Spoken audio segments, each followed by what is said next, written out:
Okay, and here we are. I am Jim Freund.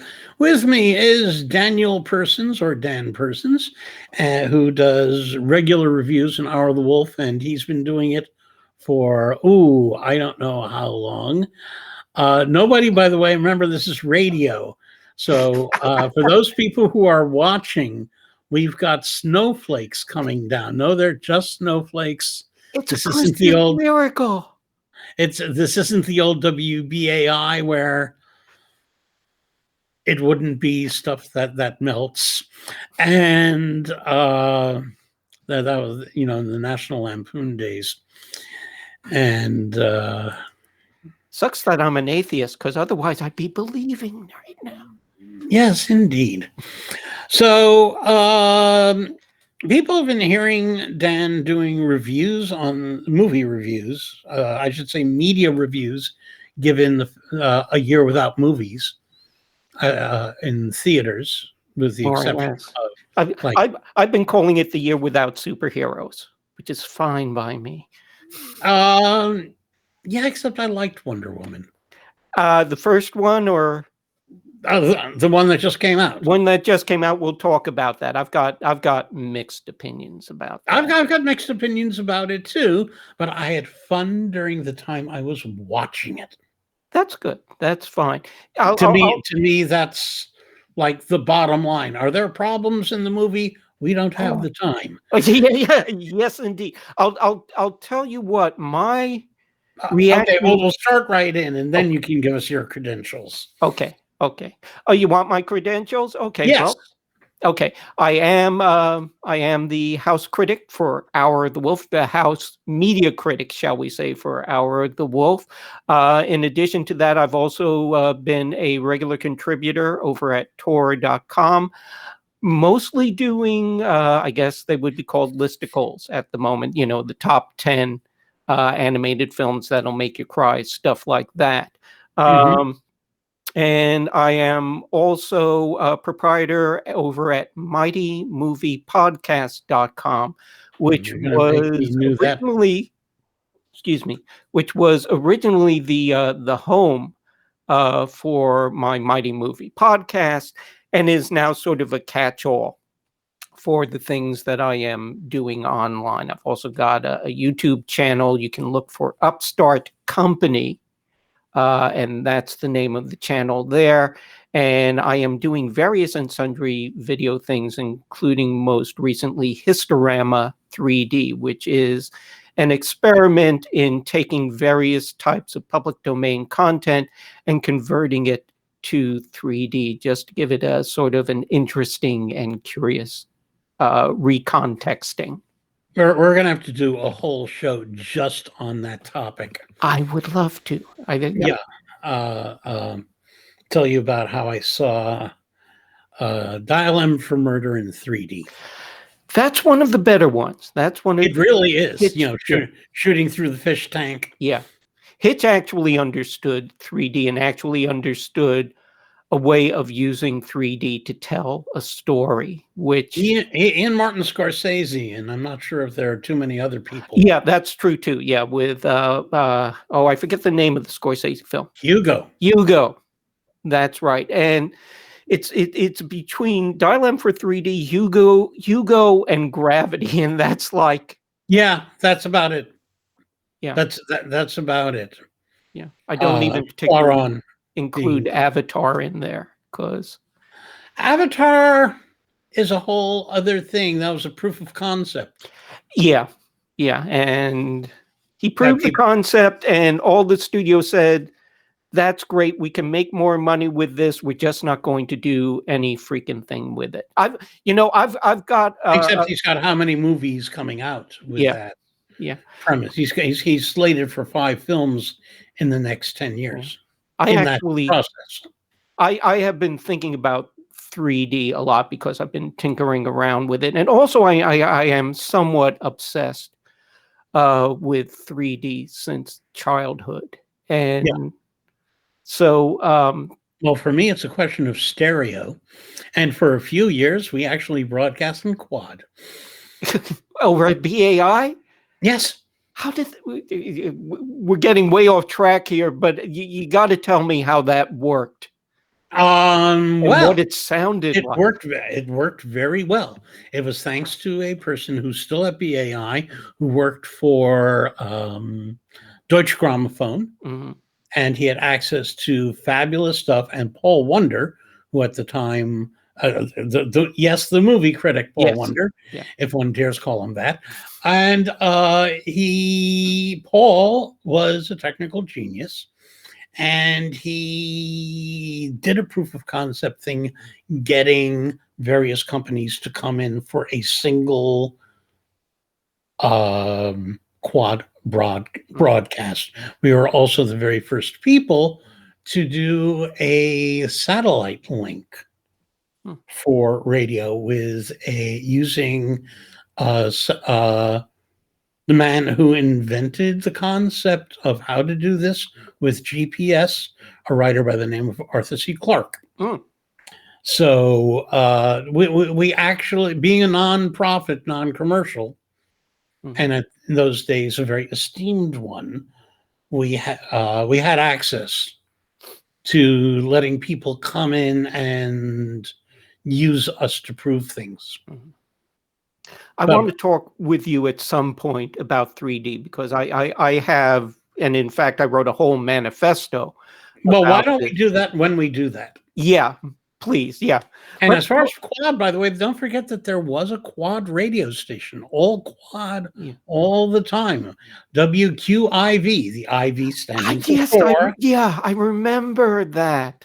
And they were taken off the air because they had replaced WNCN, New York's only 24-hour-a-day classical music station. Yeah. And this brought to the FCC saying that this is not serving the community the way that all classical music did. And so it was forced to be sold. Also, there are so many hours that you can listen to planes going from left to right and back to front, and trains going past. And but records are being. I mean, I know. You listen to the Firesign Theater in Quad. They did Bozos and Don't Crush That Dwarf, Hand Me the Pliers in Quad. That's a whole other listening experience. Awesome. It really was. As long as we're going far afield, you know that this year is the 50th anniversary of Bozos. You know, I didn't know that. Yeah. This is the 50th anniversary of the release of, I think, We're All Bozos on This Bus. That's very depressing. I don't know. I find it invigorating. Well, I'm friended with David Osmond on Facebook, and I think Phil Proctor. So I'll have to ask them if they'll do an interview or something about it. You should. Yeah. That was getting back to and you didn't mention my favorite credit of yours because it's in the past, but how I first knew of you was Cine Fantastique. Cine Fantastique, yeah, that's true. Yeah, I was a journalist and a critic, and for a brief time, editor of CFQ. Yeah, and I thought that was the best of the Fanish movie zines. Because it was. That's exactly. And proud of it too. And Fred Clark was the editor of CFQ and the publisher of CFQ. Pretty much schooled me in journalism, and much that this was a Fanish publication, and but it was a slick magazine found on newsstands. Yeah. And much as it was a Fanish publication, and we did have to kowtow to the studios as much as needed. We did treat ourselves as journalists, genuine journalists, and I just liked to read it. Yeah. And at the time, that's all that I knew about it. So getting back to what we were talking about, which is one of the recent releases of the most successful movie of the year in terms of box office, Yeah. which is to say 10 people went instead Yeah, of 8. exactly. 8 people went to see Tenet, and 10 people went to see Wonder Wonder Woman, Woman that was it. 84. The door's out. Now let me start with a quick prelude. I am not a fan of most of the DC movies. Mm-hmm. I think the last really good one was directed by Tim Burton. Okay. Line starts at the rear, buddy. Yeah. And I'm trying to get people to start a hashtag, which is cut the Snyder release, as opposed Yeah. and my understanding is that the cutting the Snyder releasing the Snyder cut may very well be the last thing that he does for DCEU, which is the DC extended universe. Just read a New York Times article about Let that. me give you a theory, and it's only a theory, is that one of the things that I think Wonder Woman 84. Well, before we get there, okay. Well, I had a little rap that had, it's just about DC versus Marvel. Okay, go ahead. Comic books, which is what they were once Yes. upon a time. Before they were, I mean, yes, there was Captain America. Was it Republic? I think so. I think it was Republic, and there was a Superman. Of course, Max Fleischer was genius with those. And Marvel didn't exist at the time. But the difference between a Marvel comic and a DC comic was the DC comic, the cover didn't have anything to do with what was inside the story. Even the frontispiece didn't either, although it came closer. You'd read that issue, and you're pretty much like done. There was no continuity. Story. Yeah, Harlan Ellis. Well, they might continue something, but the thing is that you didn't have to follow it. It was read and toss. Yeah. Or the way that Harlan Ellison put it is not a coincidence that a comic book takes just about the right amount of time for a bathroom session. Yes. And those aren't the words he used. Yeah. And Marvel, even from the very early Stan Lee, Jack Kirby days, before Chris Claremont and the other folk came in to turn it into more serious stuff, Marvel asked you to really get involved. Even with Doctor Strange and Fantastic Four and Strange Tales and Nick Fury and all of those. And the movies have continued to fulfill that. The DC movies, not counting the trilogy by Christopher Nolan, and not counting some exceptions here and there, were just like the comic books, especially when Zack Snyder is doing them. Throwaways. Yeah. You watch it, it's like popcorn devoid of content. Not very good. And that includes Watchmen, which was, supposed to be heavy, man. And all that. Whereas the Marvel movies, they start bringing in auteur cinema people eventually, not counting, Incredible Hulk. But they were getting avant-garde people, avant-garde actors. Robert Downey, his career was not at a good place when he did Iron Man. They were using lesser characters. But at the end of each of the movies, maybe Samuel Jackson would show up mid-credits and promise you something and they're building up until they finally created an Avengers.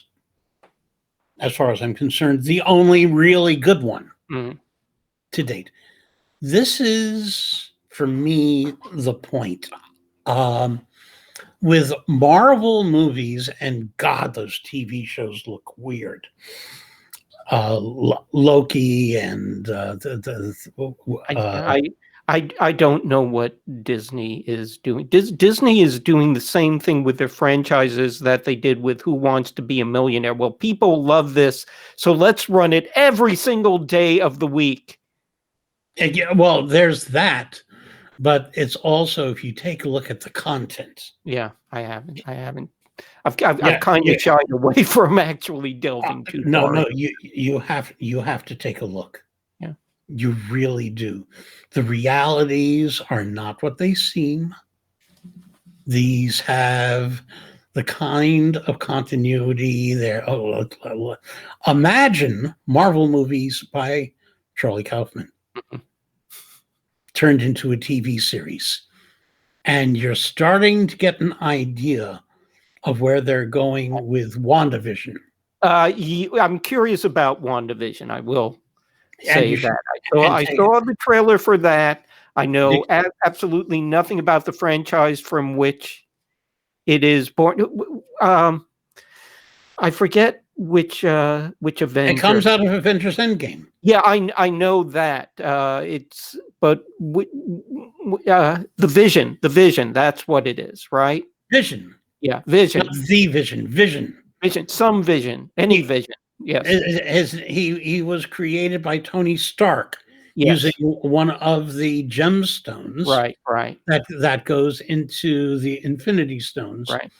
That goes into Thanos' glove, and that stone is destroyed. They're all destroyed. And yet here, after all that destruction, here in a television universe that moves from decade to decade to decade, they find themselves in sort of a sitcom, except that characters who don't belong start showing up. Right. And villains start showing up, and reality changes. Loki is weirder than that. Just go to YouTube and look up Tom Hiddleston. I'll tell you something. A comic book movie by Charlie Kaufman. I check it out. I'm just sort of. I think that would be a great move for him. Yeah, actually, and he should leap at it. I think he'd be into it. Actually, I think he would be as well. I think I think they should approach him. Yeah. In any case, but so all I'm saying is my expectations for a good Wonder Woman movie. I had problems with the first because the first 2/3 are wonderful, and then all of a sudden everybody talks about the ending, the clash at the end. Yeah. And now that the new movie has come out, Patty Jenkins has told us a little about that. Yeah, and we probably both read the same articles, and we can fill that in. Let me just say this about WW84 or Wonder Woman 84 or Wonder Woman 1984. I wish they'd make up their minds. The 84 had nothing to do with the movies. What? Outside of the music and the dress styles. What? No, WW84. I'm talking about the titles here. Yeah. I'm saying setting the movie in 1984 made no sense. Well, no, I would disagree with that. But let me just say this about my overall feeling about the film is that for the first hour of it, I was really actively hating it. I was starting to be won over. About an hour into it, I went, "Oh, it's a comic book movie," which we haven't really gotten from particularly the DC universe. And once I snagged onto that, I was able to relax. It is still a righteous mess, but there are very good things about it.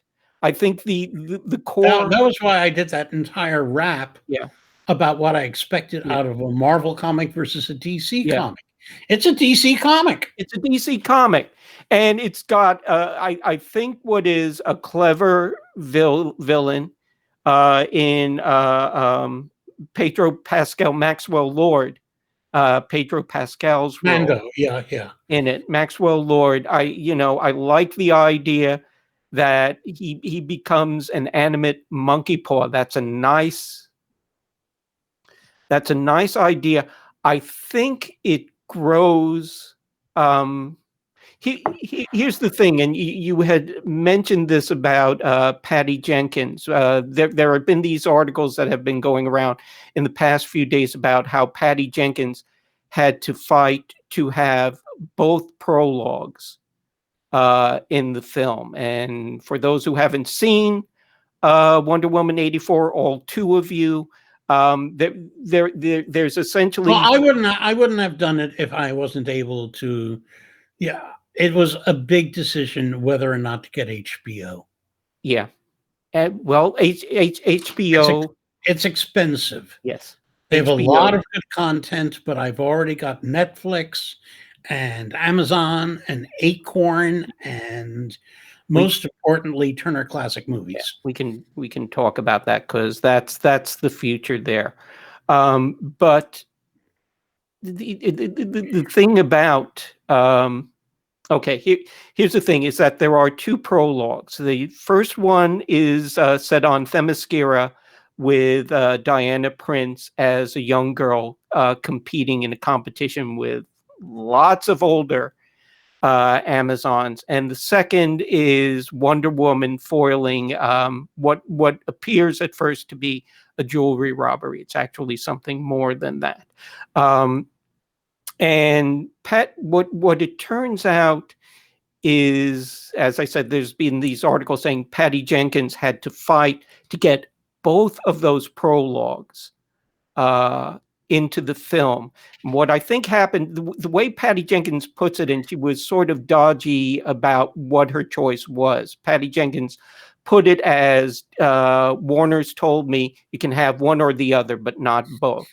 My feeling is that the Themyscira feels more like what the original Wonder Woman film, the first Wonder Woman film, is more of a piece with the first Wonder Woman film than the jewelry heist sequence. And the jewelry heist sequence, I think, is indicative of Warner's, the higher ups, the business side of Warner's, wresting the DC EU away from the filmmakers, because the jewelry heist thing feels more to me like what a marketing team would think is an action film with a dollop of girl power, quote unquote, girl power in it.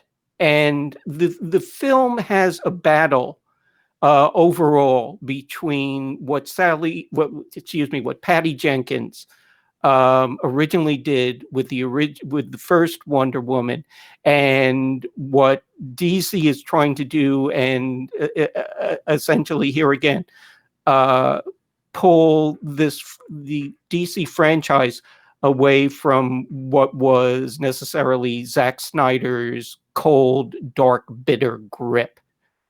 Yeah. And so, although his credit is still on this. His credit is still on it, and he's actually credited as producer. I checked. But a producer doesn't mean producer much. Still means something. Executive producer don't mean nada. Yeah. Okay, and there's a difference there. The executive producer, what the executive producer is responsible for, is the crushing burden of cashing the check to have their name in the credits. That's yes. What an executive producer is for. Producers actually do something. So, but there's something like 40 producers on the film. So that's true for most films. There's a line producer, and God knows how much Zack Snyder was involved. But I suspect he was involved with the third act of the first film. It's got his fingerprints all over. That's probably true. But I would say the same thing here about at least as far as the Warner higher-ups are concerned, their involvement that resulted in the film being rather choppy and sort of glossing over things like, if you haven't seen the film, Steve Trevor comes back because Diana wishes him back. But he comes back in the body of another person, somebody whose body he has taken over. And throughout the film, they never deal with that issue. There is never a point where they say, "Oh my God, you've stolen somebody's life." And even when and what happened to that person? What happened to that person? And even when Diana I think he became a jazz pianist. Okay, you want to go to soul right now? We can do that. No, well, just about. We don't need to run this into the ground, but I think you made your point. My never thought of soul being in the DC universe. Oh my God! Well, it's going to start now. We did it. I think we did. It'll make a great mashup. It'll make a great mashup. And somebody might just do it. Yeah. Because RenderMan software, which is what Pixar uses, is freely available. Yeah. Legally freely available. Yes, but getting back to Wonder Woman, though, the thing continuing about how they've handled it is flawed, is that even when Diana renounces her wish, it's not because they've stolen somebody's life. It's because she needs to get her power back. Right.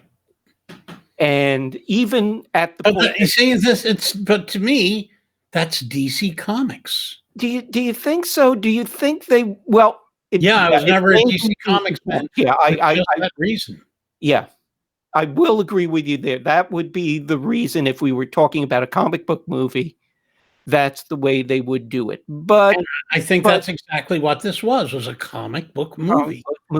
But I think if it was Patty Jenkins with a tighter grip on the wheel, the issue would have been dealt with.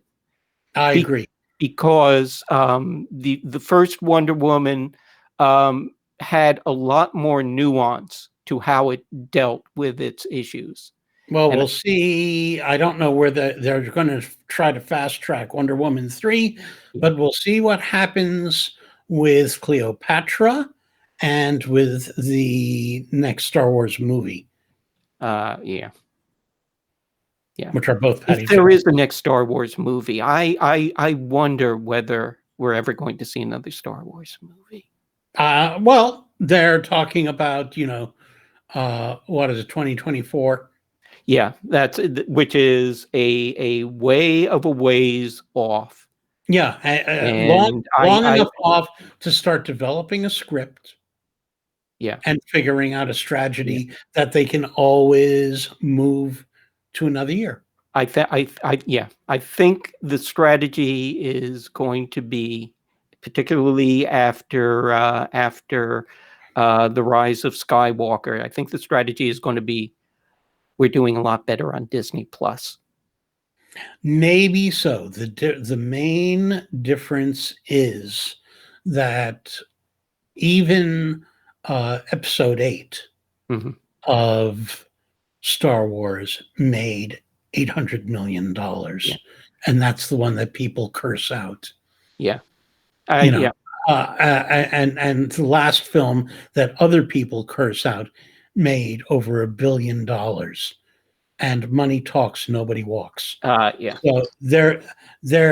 think that the movie industry, that Tarantino has seen his worst nightmare come true, and he and Christopher Nolan, are sitting their hands on hips, and I bleed for them. I really do. I understand. Having said that, the movie theater industry, I think, is going to continue in one of two ways. One will be following something like the Alamo Draft House niche, where you have like 6 or 7 films and they'll be doing festivals in each one. And they're more than theaters, they serve food. It's an experience. Mm-hmm. And the other one is theaters for tent poles. Okay, let me give you my thought on that, and I will preface this by saying that I actually work for one of the major theater chains. I'm a projectionist at one of the theaters in Philadelphia here. So let's project your thoughts. Yes, please. But that said, I mean, one of my hopes is that, yes, I hope after all of this that it does essentially break the back of the industry. I hope there is a re-evaluation of the system commercially as it stands now. I hope that the studios realize that the theaters need the help, and essentially rework their ticketing deals for people who don't know. Theaters do not make money off of the tickets. They don't make a profit off of the tickets. All of It's that the profit popcorn.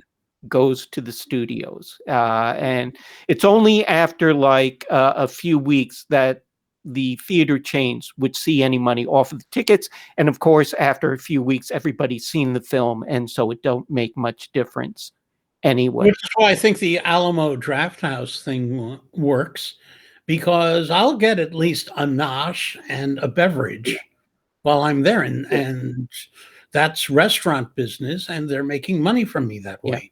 And that, and by the way, the fact that most of the money comes from the concession is the reason why your medium-sized popcorn costs $15. So, yeah, you know, that's one of the things. I would hope that the studios realize the theaters need the help and rework their ticketing deals to better favor the theaters. I hope in doing that they then take a look at the budgets and say, well, we can't do the insanely high budgets anymore, and they start ramping down the budgets. In doing that, in ramping down the budgets, I hope they come to the realization that with smaller budgets, there's less at stake with each film, and so the corporate wing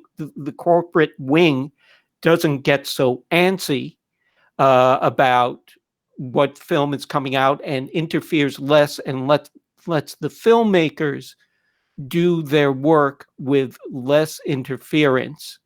This is my pipe dream, quite frankly. I'm not. Yeah. Although it can be done, this is something they need to learn. I sent you an email about a movie Barbara and I watched.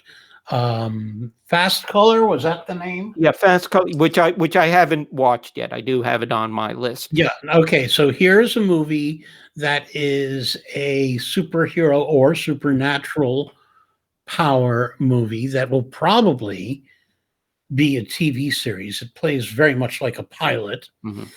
And it's got a budget of 25 cents. Yeah. And it doesn't suffer for it at all.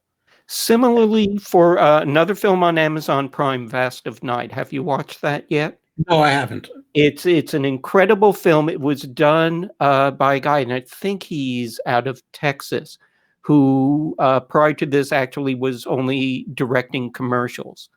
And it's an incredible film. It's in some ways a throwback it's a throwback to a type of filmmaking where the dialogue becomes as important and crucial as the visuals. It's a very filmic experience still, but a lot of it is about the dialogue and people talking about things. And it's an amazing little film. And here again, it was done for an insanely low budget. And it's frankly at the top of my list of the best films this year. Yeah. Fast Color, I don't know that I would put it as one of the best films of the year. I will call it one of the finest discoveries of the year as far as it stars. I don't want to say her name because I'll mispronounce it. Lupita Oh, yeah, I know who you're Nyong'o. talking about, It and I stars think her. I She's actually had to brilliant. pronounce her name, and I don't. Everybody forgive me, but if you don't know who she is, find out how to pronounce it because she's worth it.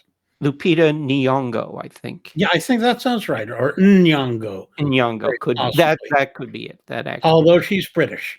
Yes. She's of Nigerian descent. Yeah. She is as African as I am German. Yeah. And I'm from Queens. So lots of Germans in Queens, dude. Yeah, but at any rate, the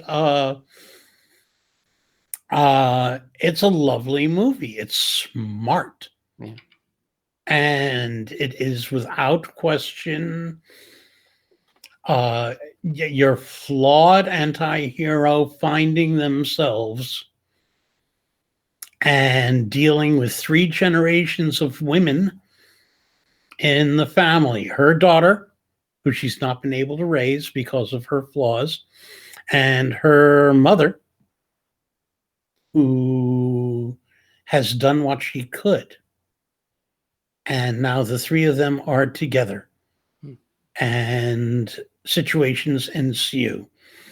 There probably aren't 10 sets in the movie, and none of them are more than a house or a diner. But what there is a script. Yeah.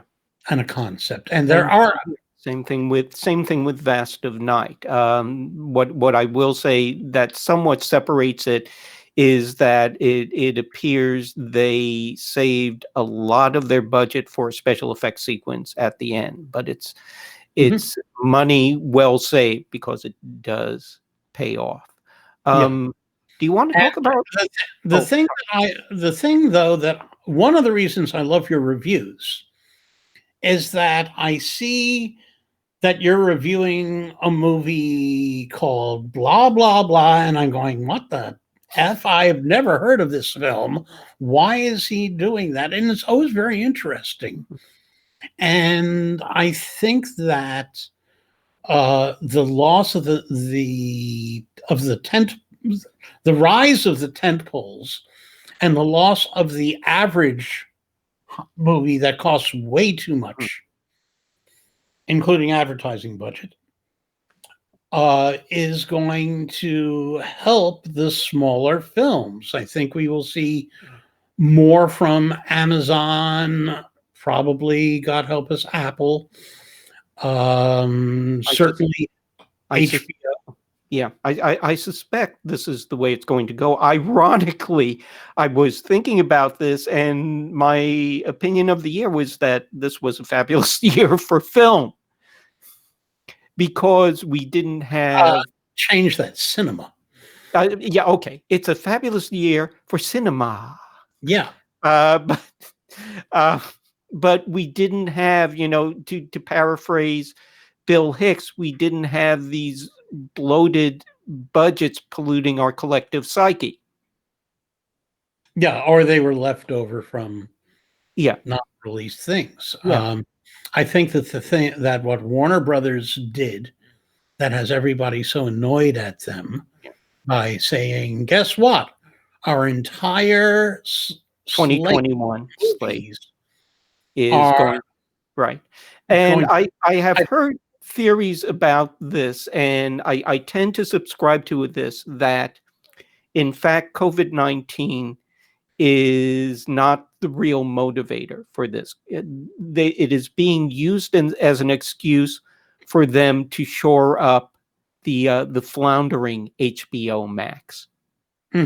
Which there's that, and Disney is certainly not hurting. Yeah. Although it's interesting that Disney, instead of taking their big Marvel movies, are making small but expensive TV shows. Yeah. I mean, you take a look at the quality of The Mandalorian. They're that's not holding back. they're not holding back, and they've found ways of cutting corners that definitely don't look like cutting corners. I don't Mhm. know if you've heard about the whole virtual studio system or the whole virtual set system that they have. A little about it, Yeah, yes. but it's essentially a technically advanced system where they're using these giant LED screens and software that's actually meant for developing video games Yes. and creating what looks for all the world like a location shoot is actually done on this small stage in Canada.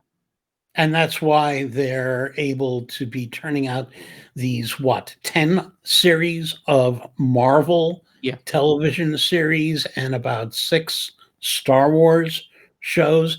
And with any luck, an independent producer might be able to walk in there and say, I've got an idea that utilizes this craft. Yeah. Hopefully so. That you did. We'll see how that goes. Do you want to talk about Soul at all, or Yes. yeah? Okay, because Okay.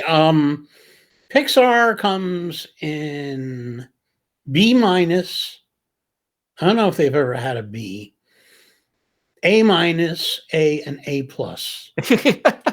The only B minus movie I can think of really is The Good Dinosaur, and maybe Cars 3. Yeah. They have a few, I didn't see Cars 3. I avoided Cars 3. I don't want to Because even think for about just that Cars. reason, yeah. Yeah, this film, I would say, no, I'm not going to do this because I actually hate giving ratings. So I'm not going to give it a rating, okay?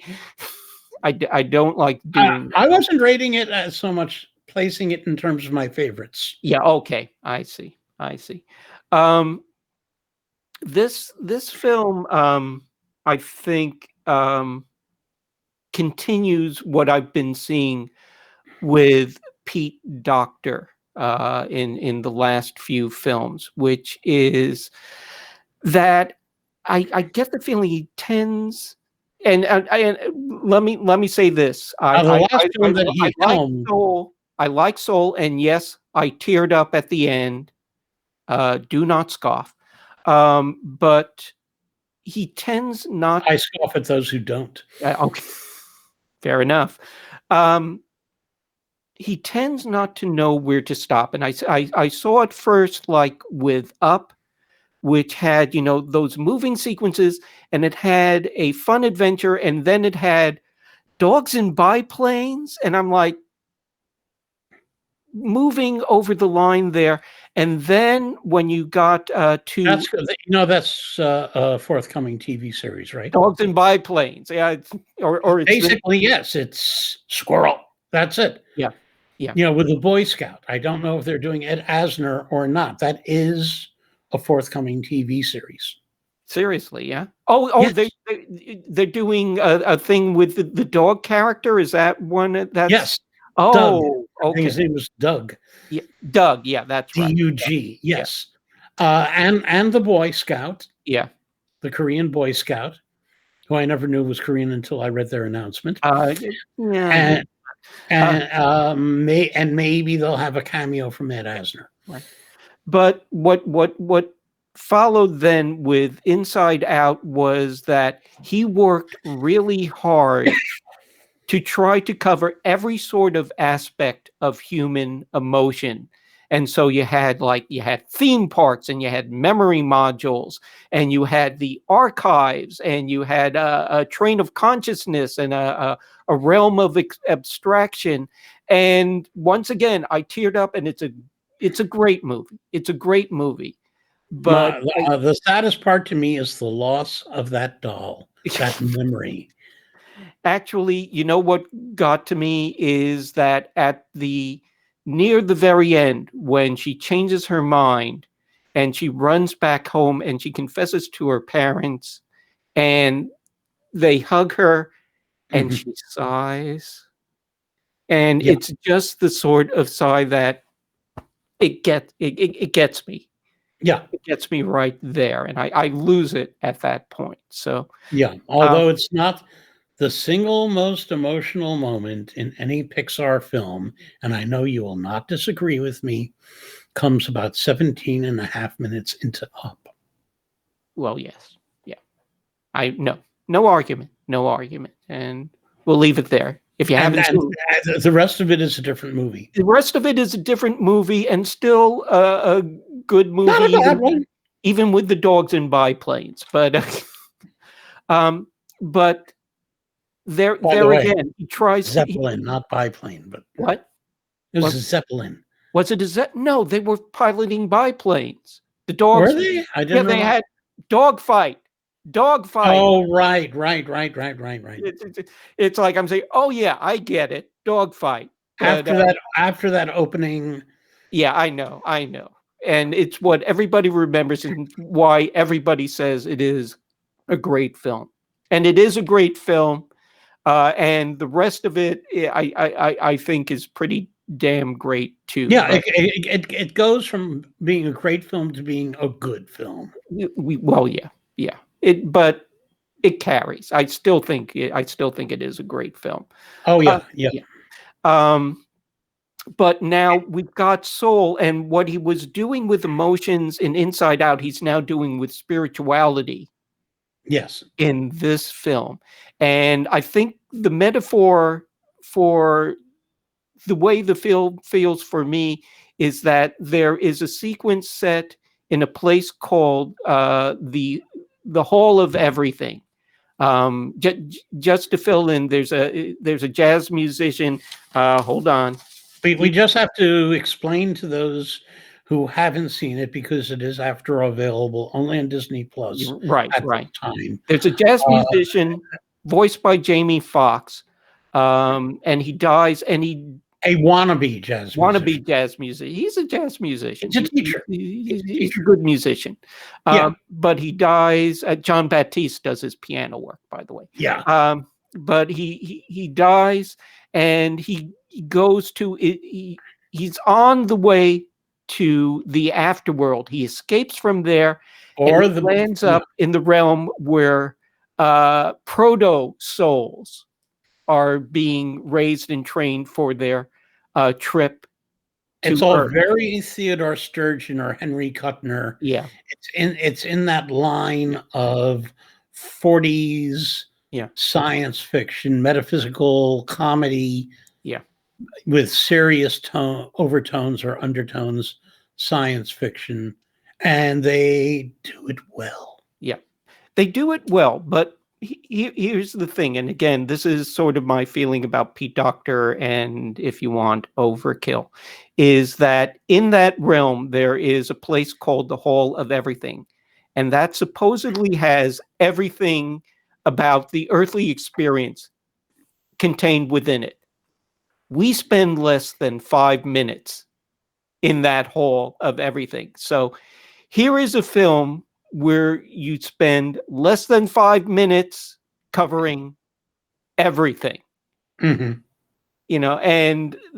And the other, Because for all of its quality and all of its brilliant animation, they're asking you to use your mind's eye. yeah, I can agree with that.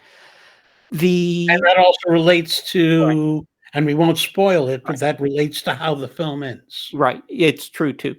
The thing about that, though, is that, and Pixar tends to do this a lot, and it's not necessarily a bad thing, is that if you've only seen the trailers for Soul, that They tell is you not nothing. what the film is about. That isn't the plot of the film. And it's not really a spoiler, because it is what the story of the film. It's the launching point. It's the launching point. Everything that you've seen in the trailer is the launching point of the film. It's actually about this musician becoming, or being assigned as mentor to a soul, number 22. And by the way,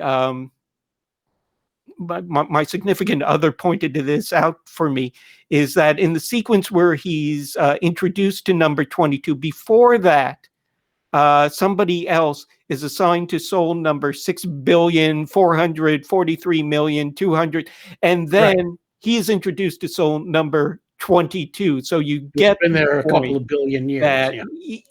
that soul has been there around. Voiced by Tina Fey, by the way, who also does a good job there.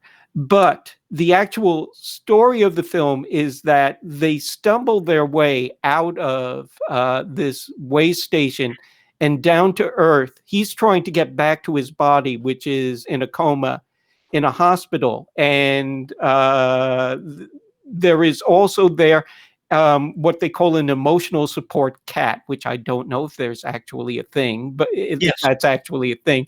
But you go with it for the story. So there are people in nursing homes and people with various issues Right. that are given emotional support animals. Yeah, I'm not sure if that would be true for somebody in a coma, although I would like to think that it's actually not a bad idea if you're in a coma, since you don't know what's going on there, to have like another living, breathing entity. They made a joke about that in the movie. They say, can it do any good? Do we know that he's aware? Yeah. And somebody says, it's a cat. Yeah.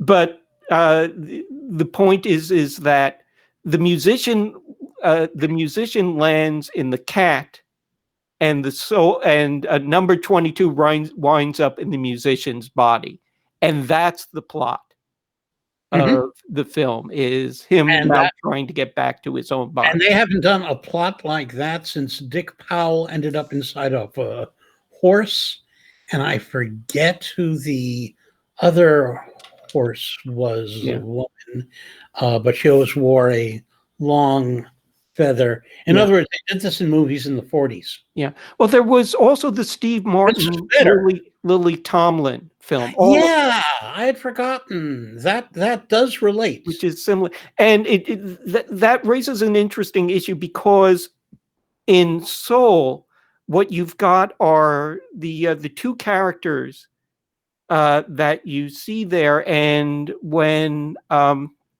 musician talks, he talks with Tina Fey's voice, and when the cat talks with Jamie Foxx's voice, and it actually works better in All of Me, because in All of Me, which is Steve Martin film, still talking in his voice, but acting like Lily Tomlin.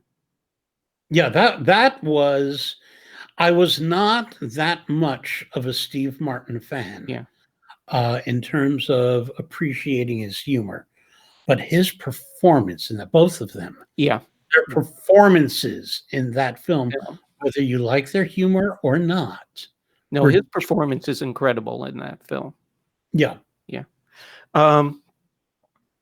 So, I mean, that's my feeling about Soul, though, is that once again, basically all the stuff that you think the film is going to be about is in the first half hour. And I forgot to mention the Zen pirates in there as well. There were also Zen pirates in that first half hour. There's a lot of adventure, just like there is an Inside Out. Yeah. And now, let me ask you a philosophical question that I've seen in headlines but haven't read people's opinions on. Go ahead. Are these films for kids? My impression with this is that I know this film, Pixar is really moving away from kids. Yeah. I don't. How is a kid supposed to connect with this film? It's dealing. I don't know, but if you are a kid, I would ask you, please send me an email of talking about your feeling about it to Jim, Jim, at ourwolf.com, HOURWOLF. As long as you are 15 or under, I really want to hear your take on Soul. You can say that kids will connect with the animation, and there's lots of fun animation, and quite frankly, little kids are going to love it. Yeah, quite frankly, this again pushes the envelope for Pixar in terms of animation. Just in terms of the visuals, this film is incredible, and it is approaching not animation. Very much in the live, except that the cat is a cartoon character. He's stylized. Yeah. He's stylized, and all the human characters are stylized. What's great about what Pixar does is that they can. No, they're all stylized. New York was not stylized. The settings are not stylized. The settings I grew up in are Queens. close, that looked like Queens or Brooklyn. Yeah, the settings are as close to photorealistic as you can get. But the crux of the animation is how do you render the characters? And the fact is that, and Pixar, I think, is unique in this, is that they can render characters that are tangible yet are stylized at the same time. Okay, these are not real human characters, but they can act and they feel like physical presences. Yeah, in the film, and in a different way than Aardman films do. Aardman can do that, but Aardman doesn't linger. They've worked with CG, and I think they do still work with CG, but that isn't. No, they're totally back to plasticine. Right. So that's Aardman, though, and I thinking about this like yesterday. I was thinking about the fact that you look like at what is it, Blue Sky, or Sony Pictures Animation, or even DreamWorks, and they're all look. The animation can be great, but it all looks pretty much interchangeable at this point. And a Pixar film, this stuff marches on. Yeah, but a Pixar film looks like a Pixar film. One of the reasons I was happy to be temporarily subscribing to HBO Max. Yes. Old Warner Brothers cartoons. Oh, yeah. I mean, old Warner Brothers cartoons. Well, we Bosco, can talk all that. We can talk about the Great Piggy Bank robbery another time. Oh, that's 40s. That's recent. You're talking about way back, the black and white stuff. Yes. When I said Bosco. Yeah, the Fred Avery stuff. The Talk Inc. kid. Yeah, the talking cartoons. Don't one word, Inc. another, and this predates Fred Avery. Fred Avery. Yeah, please don't tell me you're enamored of Buddy. No, Buddy, when they got rid of Bosco, because Bosco was an ethnic character, and they decided they wanted a white character, and that's Buddy. When they brought in Buddy. There is one Buddy cartoon, and he's insipid.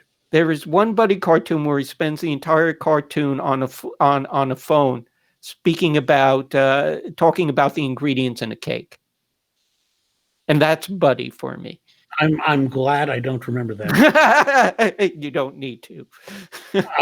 But I do know most of them. I just saw one, and we're talking 1931. I just saw one that I had never seen before, and it was on HBO Max, which I've had for like 3 days now. I'm on my week trial subscription. I will keep it for at least 1 month. I was thinking there was some kind of a deal where you get a good discount if you prepay for 6 months. But Barbara, we both have partners named Barbara. Barbara pointed out to me that if we decided to watch for 2 months, stop, and then later on pick up for another 2 months, we'll have, at full price, we'll have spent less than going for the discount. Yeah. Well, it's a little consumer tip there. I'm on Comcast here, which is a whole other issue. But because I'm on Comcast, I'm not trying to cast aspersions there, although one probably could. when you're on Comcast and you get HBO, you also get HBO Max folded into the package. So which is that's nice. good. I As far as CBS All Access is concerned, I am on there for Discovery, and I which is waited now on on TV. Hmm? It's on Channel 2 in New York. That's the first season. Yeah. They'll get around to the second season. Yeah, I'm sure they will, but I wanted to see it now. And I started watching Picard and stopped. I'm sorry. Stopped Yeah, watching. well, Picard. yeah, you made the right call there. God knows what New Frontiers, is that what the something like Chris? that, yeah. I think it's Star Trek New Frontiers, which is the one that's supposed to be the Christopher Pike one, Right. which I will check out because I like Chris Greenwood, but outside of that. Third season of Discovery, in case anybody cares, is my reaction to it is essentially the same reaction I had with Voyager. Is like, I'm sticking with it for now.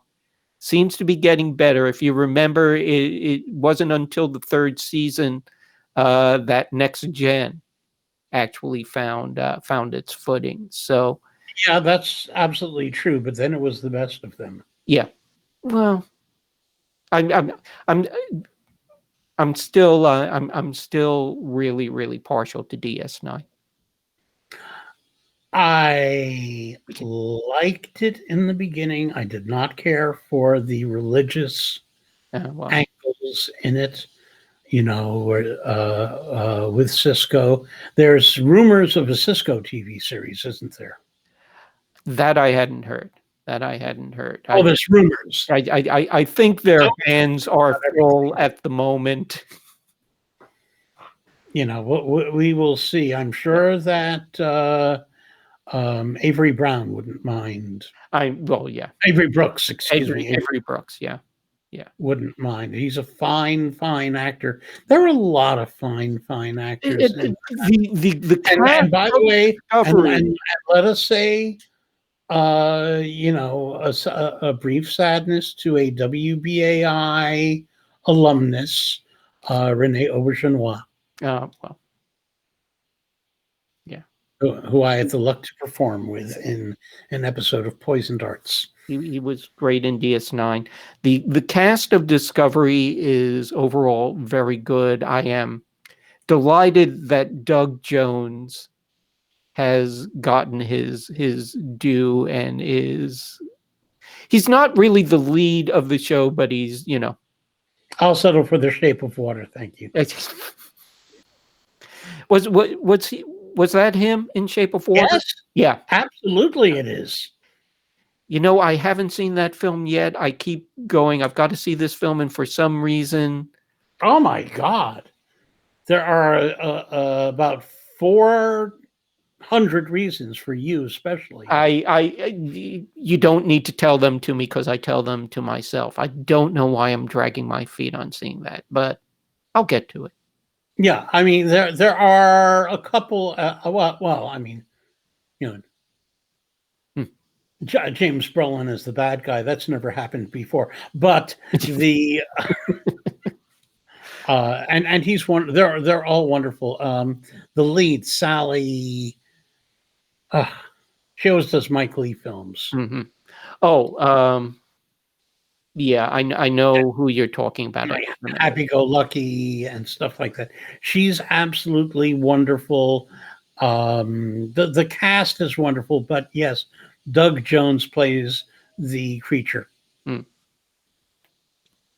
I'll have to check that. He was a good interview. He's one of the people that I've interviewed in my many and varied and sundry guises.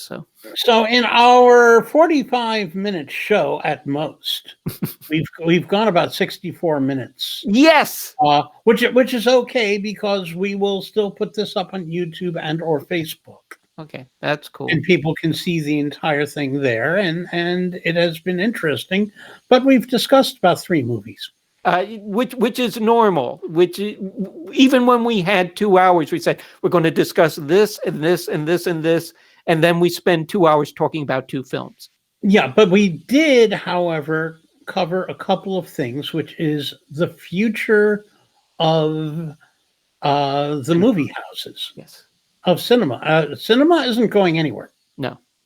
Yeah, I would agree with you. As They're ramping up, hopefully, and of course, TV screens will be getting larger, yes.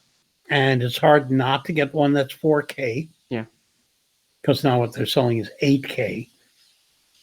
I'll settle for 4. Do we have any time? Do we have a few seconds for me to run down my? And it's actually not a top 10 list. It's like a top. Yeah. Okay. Let me just run that down, because this is my top 9 for 2020.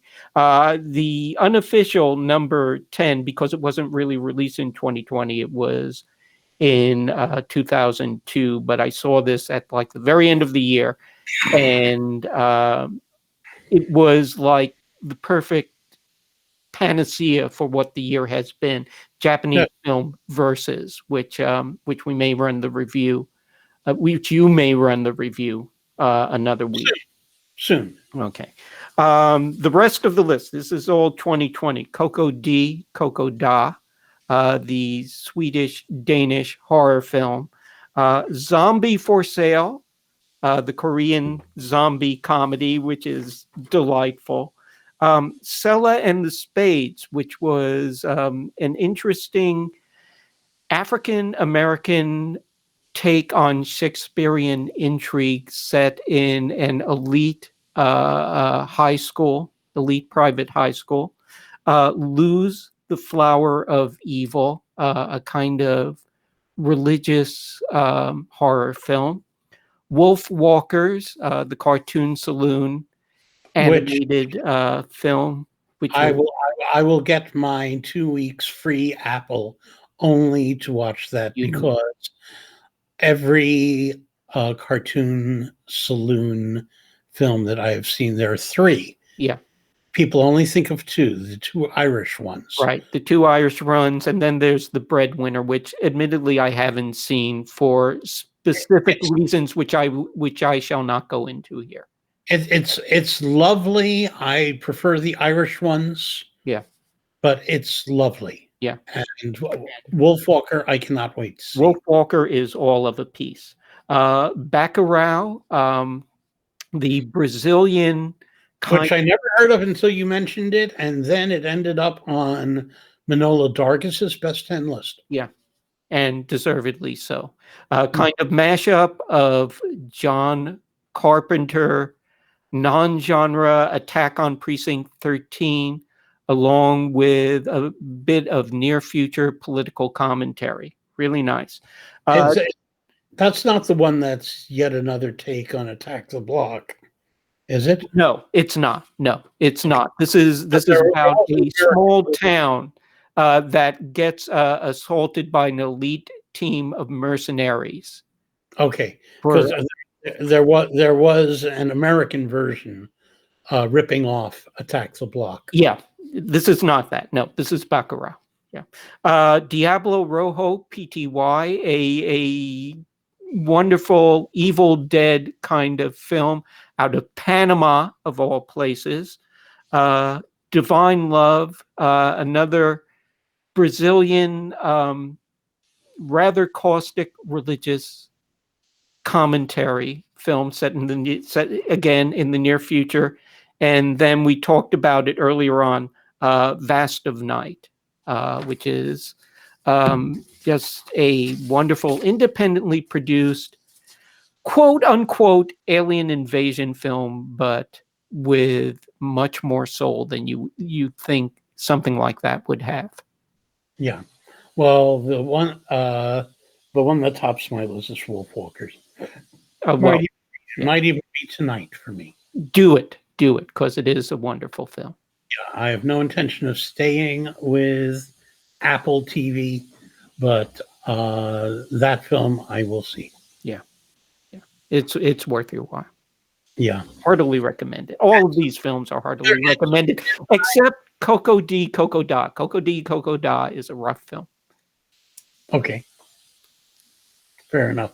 One time we will discuss the venues. Yeah.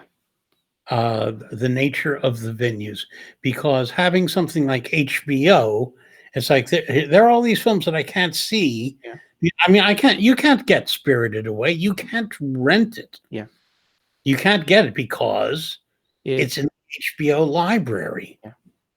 But whereas Netflix and Amazon and services emulating them, Hulu and all those, they're just rotating from one to the next. And you see a headline saying, "Oh my God, this great, great film is leaving Netflix Yeah. on this date. You've got to watch it now before it leaves." And then the next day it's left Netflix and it's on Amazon. Yeah. Big deal. I was going through The Outer Limits, the original 2 seasons of The Outer Limits, and I got about halfway through the first season, and then it's gone. It's on somewhere. It's not that I can find it. It was on Prime Video, and then all of a sudden, With commercials, it's on Comet. oh, okay, maybe I can track it down on Comet. Let me look on that. It's bad enough to be on Comet. Yeah, Yeah. We do what we have to do. indeed. Okay, thank you, Dan. Thank you. It's been fun. Once again, let me just remind people that this is the mightymoviepodcast.com is where people find Dan. You find me mostly on Facebook in the Hour of the Wolf group. But if you want to write me, especially if you're a younger person and want to talk to me about Pixar films, not Toy Story. I like the Toy Stories, but that's not my question. Write me at jim@ourwolf.com. And we will do this again, Dan. Please, please. Okay, thank you very much. Thank you.